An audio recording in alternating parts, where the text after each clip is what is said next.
Assalamualaikum warahmatullahi wabarakatuh. Selamat sore semuanya, apa kabar? Semoga kalian tetap sehat. Jadi hari ini kita akan membahas tentang sifat-sifat grafik fungsi kuadrat.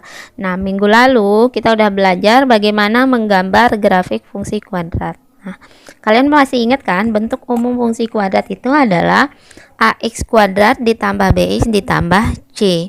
Nah, kemarin kita sudah belajar, kalian udah dapetin kalau grafik itu ada yang terbuka ke atas dan ada yang terbuka ke bawah. Ada beberapa proses yang harus kita lewati untuk menggambar grafik fungsi kuadrat ini.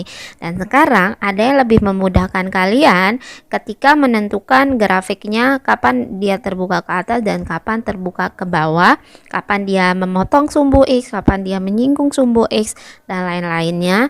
Nah, untuk lebih jelasnya kita langsung saja ke sifat yang pertama dari grafik fungsi kuadrat yang akan kita pelajari.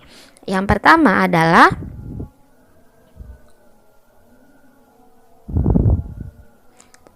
ini dia. Jika A-nya lebih dari 0, maka grafiknya terbuka ke atas dan memiliki nilai minimum. Yang kedua, jika A-nya kurang dari 0, maka grafiknya terbuka ke bawah dan memiliki nilai maksimum. Nah, untuk lebih jelasnya di sini Bu Guru udah siapkan contoh soal. Ini contoh soalnya. Contoh soalnya Y sama dengan negatif setengah X kuadrat dikurangi 2X dikurangi 3. Nah, gambarnya kayak gimana? Nah, gambar kayak gini. Nah, kenapa dia terbuka ke bawah gambarnya? Karena nilai A-nya di sini kalian perhatikan, nilai A-nya sama dengan negatif setengah. Negatif setengah itu kurang dari 0. Artinya dia terbuka ke bawah dan memiliki nilai maksimum. Di sini dari puncaknya maksimum kayak gitu. Oke, jelas untuk yang sifat yang pertama. Jadi kalian tinggal ingetin aja, jika A-nya lebih dari 0 dia terbuka ke atas, jika A-nya kurang dari 0 terbuka ke bawah kayak gitu. Nah, sekarang kita lanjutkan ke sifat yang kedua. Nah, ini sifat kedua dari fungsi kuadrat ax kuadrat plus bx plus c. Nah, yang pertama, jika tanda pada nilai A dan B berlawanan, maka titik puncak dari grafiknya berada di kanan sumbu Y. Yang kedua, jika tanda pada nilai A dan B-nya sama, maka titik puncak grafiknya berada di kiri sumbu Y. Dan yang terakhir, yang ketiga, jika nilai B-nya sama dengan 0, maka titik balik grafiknya berada pada sumbu Y. Nah, ini dia, jika B sama dengan 0, maka titik balik dari grafik berada pada sumbu Y. Titik balik itu sama aja dengan titik puncaknya, oke? Nah, untuk soalnya masih kita pakai soal yang tadi, yaitu Y sama dengan negatif setengah X kuadrat dikurangi 2X dikurangi 3. Nah, kira-kira di sini jika kalian lihat soalnya, kita akan memperoleh tanda dari nilai A dan B-nya sama, yaitu sama-sama negatif.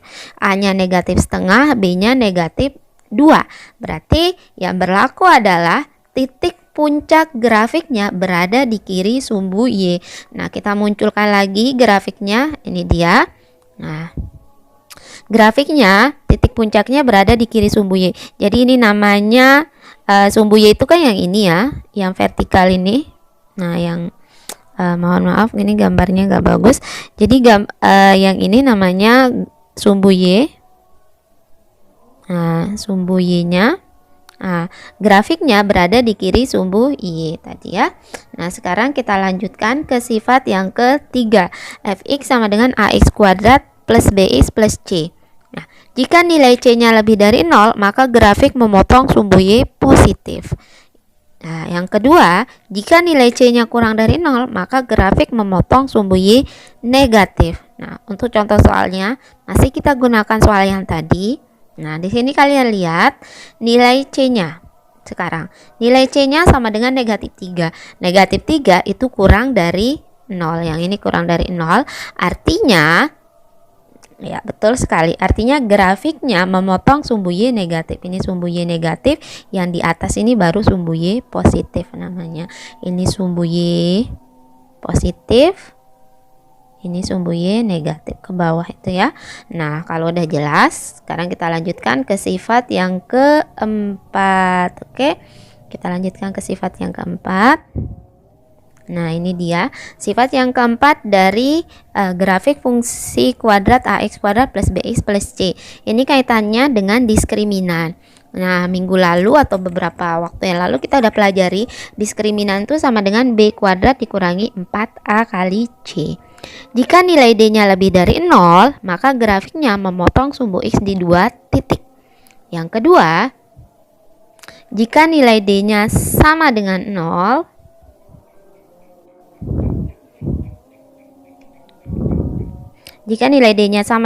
maka grafiknya menyinggung sumbu X di 1 titik. Dan yang terakhir, jika nilai D-nya kurang dari 0, maka grafiknya tidak memotong dan tidak menyinggung sumbu X. Nah, kita lanjutkan sekarang ke latihan soalnya. Kalian perhatikan di sini gambarnya. Yang pertama, ini bisa kita lihat bahwa grafiknya terbuka ke atas. Jika terbuka ke atas, tadi nilai A-nya pasti lebih dari 0. Nah, di pilihan A, B, C, dan D ini nilai A-nya lebih dari 0. Nah, yang kedua, sekarang kita perhatikan tanda nilai A dan B-nya. Nah, karena di sini grafiknya titik puncaknya ada di sebelah kiri sumbu Y, artinya tanda dari nilai A dan B itu harus sama. Jadi opsi yang A dan B ini adalah salah, yang ini salah, juga salah ya. Jadi kita fokus sekarang ke pilihan jawaban yang C dan D. Nah, kita lihat di sini C dan D-nya ada bantuan lagi dari sifat yang ketiga. Di sifat yang ketiga itu dikatakan bahwa